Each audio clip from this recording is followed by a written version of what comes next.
arrive at Busch Gardens Williamsburg and enjoy our first ride of the day, the parking lot tram. We are here on a cool autumn day to celebrate the 25th year of the park's beloved Fall Festival. 25 years of squeals of joy and laughter. The world's most beautiful theme park is arrayed once again in the breathtaking splendor of fall colors. But it's when darkness falls in Williamsburg that you will find there's nowhere to run from the 25th year of Howl-o-Scream. You have been warned. In this video, we will share footage of the shows, the Haunted Houses and the Terror-tories. While Howl-o-Scream starts at 6 p.m., the 4 Sinister Shows start earlier in the afternoon, so we'll start with them. We spent the afternoon taking in the shows and a couple of rides too, before the horror started. First, we will talk about the returning favorite, Monster Stomp on Ripper Row. Held in the Globe Theatre at the front of the park in the England section, this musical is based on Jack the Ripper, a serial killer who terrorized London in the late 1800s. There is singing, there is dancing, including a fun dancing skeleton sequence. And there is stabbing and blood splatter too, and a lot of percussion.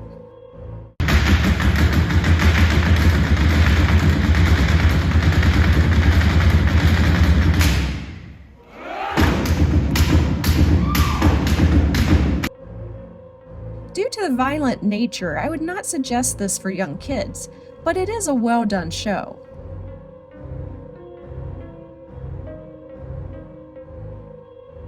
Next, we head to the Italy section of the park for the Skeletones. In this returning show, a cast of singing, dancing skeletons perform a series of Halloween-related songs, including This Is Halloween from Nightmare Before Christmas, I Put a Spell on You in the style of the Sanderson sisters, the Ghostbusters theme song, Michael Jackson's Thriller, and more. There's nothing scary about this show other than that the performers look like skeletons. Next, we saw Phantoms of the Fest House, an annual singing competition featuring monsters who perform well-known pop songs by stars like Ed Sheeran, Dua Lipa, Imagine Dragons, and Rihanna. The audience votes for the winner of the competition by applause. This is who won at the show we attended, the monster who sang Rihanna's Disturbia. I couldn't vote as I was filming for Alice at the time, so I was unable to applaud. I don't know if that monster is who I would have voted for, but I'm not going to hold a grudge against people who voted for a different outcome. So much goes into the voting process: opinions, tastes, experiences, beliefs. But adults can vote differently and still be friends. Are we still talking about this monster singing competition? Sure. The next show is Fiends, the Frequel. This is a sequel to a show called Fiends that was popular at Busch Gardens Williamsburg for a number of years. We had never seen the original show because our first time ever attending Howl-o-Scream was 2021, and by then, Fiends was no longer being featured in Williamsburg. This is another musical with dancing, but this one is not appropriate for kids. In fact, employees walked up and down the queue warning everyone with kids that the show was not appropriate for kids under 13. They also told everyone that at the door. And it was announced from the stage before the show started. But there were, of course, still parents who brought their whole family in anyway. The reason it's not appropriate for kids is not that it was scary or violent.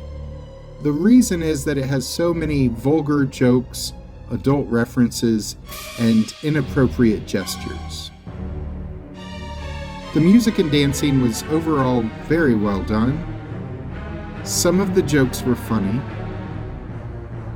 There were clearly lots of devoted Fiends fans in the audience who were having a good time. But if you don't care for risque humor, this is a show you will want to avoid. The storyline is that the mad Dr. Frankenstein is making a movie about his life. He's joined by his friends, or fiends, the Wolfman, Dracula, and the creature from the Black Lagoon's sister, as well as his sidekick Igor.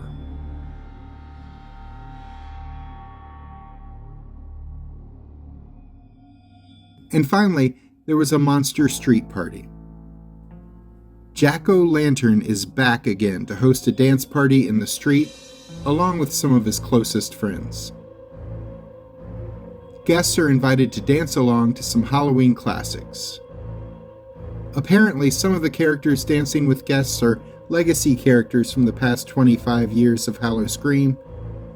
But again, this is just our 4th year, so we didn't really recognize anyone other than Jack, and the dancing stilt-walker scarecrows who amaze us each year at how well they can dance on stilts. If you're enjoying this video, please click the like button and subscribe to the channel. And check out my Amazon associate link in the description. If you click on that link and then buy anything from Amazon soon thereafter, I make a small commission at no extra cost to you. It'll help keep this show on the road. Okay, then 6 o'clock hit, so we are going to share with you the scares of Howl-o-Scream. We are just going to share these in the order that we experienced them, starting with a haunted house called Lost Mines, Bloodstone. This is a returning house about a mining company that dug too deep in the ground out of greed for precious gems, and they dug up something sinister. The workers in the mine are suffering terribly from the effects of this evil force from the depths of the earth. So Busch Gardens thought this mine would make a nice walkthrough attraction. Enter at your own risk.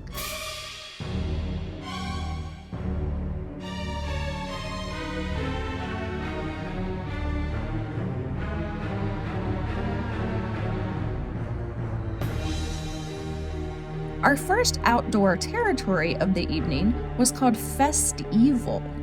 Spirits of the swamp are out for an evil celebration of Mardi Gras. The thing about these territories is that they really work better after dark. In the daytime, it just looks like people in costumes milling about. But we had a number of fun interactions, even if they weren't particularly scary. And seeing the area while the sun is still up does give you a better opportunity to see the details of the costumes and the sets.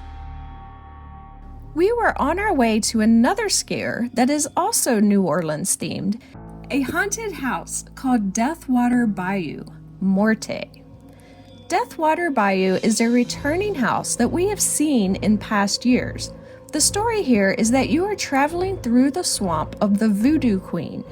As you walk through, there are plenty of signs of the dark magic being practiced here, including lots of voodoo dolls. As a result of the Voodoo Queen and her followers, the swamp is now a doorway between our world and the next. 3 of this year's houses are returning from past years. It is advertised that all 3 have been revamped so that it won't be the same as last year, but we didn't notice a whole lot of changes from the past in any of them.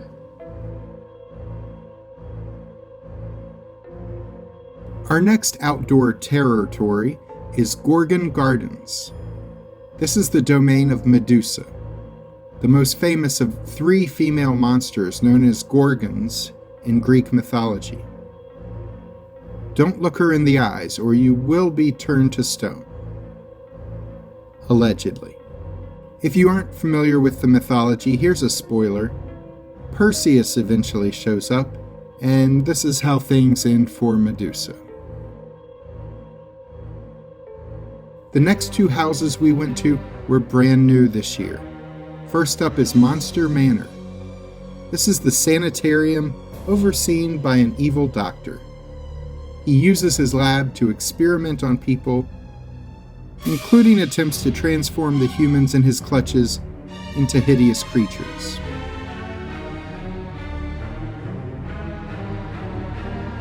I met the doctor in person, though, and he didn't seem that bad. Opinions may vary. The next new house was Clown Town. A recent study showed that about half of all respondents have some level of discomfort with clowns. And speaking of discomfort, the house starts with a little claustrophobia as you enter, with 2 pillows of air pressing in against you. We ran into a number of clowns, and none of them seemed terrifying to me, but I'm not really afraid of clowns. I could do without huge pillows of air blocking my progress, though. This house had the longest line we waited in that night. The wait was more than an hour and a half to get into Clown Town. We were doing really good before this one, only waiting about 15 minutes each at the previous houses we visited. But this particular line was so long it kind of ran out the clock on the rest of our night. So we didn't make it to the final house, Killarney Diner. That is a returning favorite, and my understanding is that it's very similar to previous years. But to get out of the park, we did have to walk past all the remaining Terror-tories we hadn't seen, so we have some footage of those to show you. Here is Scary Tale Road. A lot of fairy tales are actually darker than you may remember. In this area, you will run into Little Miss Muffet, Hansel and Gretel, and whoever this is handing out apples.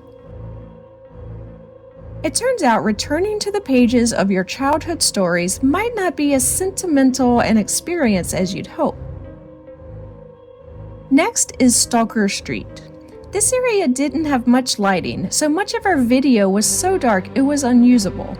But the idea here is that scarecrows are stalking the good residents of New France who are hiding in their houses to avoid becoming the next victim. In France, the territory is called the Bash. Howl-o-Scream characters from years past were summoned together for a reunion to celebrate the event's 25 years of fears. Every year we encountered chainsaws in at least one territory, and this is where we encountered them this year.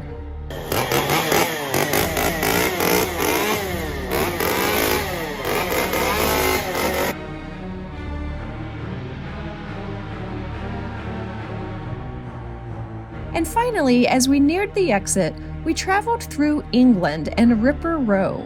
The people of Whitechapel are avoiding going out at night, and you'll see why when you walk through this crowd. You pass the police and the women of the night who may end up being victims. And somewhere in this crowd is Jack the Ripper himself. Tickets to Howl-o-Scream cost between $64.99 and $84.99, depending on which day you attend. Of course, if you have annual memberships as we do, your passes will get you in at no additional cost. The park is only open select days this month, so check the Busch Gardens Williamsburg website for details. This kind of event isn't everyone's cup of tea. In fact, I am not a huge fan of the haunted house experience personally, but Busch Gardens does great shows and they put a lot of effort into their houses and the scare zones as well. If you enjoy haunted Halloween events, this one is really good. Many of the rides, including 9 roller coasters, are open all evening, so you can enjoy some nighttime ride experiences as well. Busch Gardens does have some family-friendly Halloween events during the daytime hours on Saturdays and Sundays. Families may want to check those out. But at 6 p.m. sharp, the haunting begins, so you may want to head home by then. Click the links at the end of this video to see another Virginia theme park's Halloween event, King's Dominion's Halloween Haunt, or to see a video about Busch Gardens Williamsburg's next holiday festival, Christmas Town. And click the subscribe button and the notification bell so we can see you the next time we're traveling through.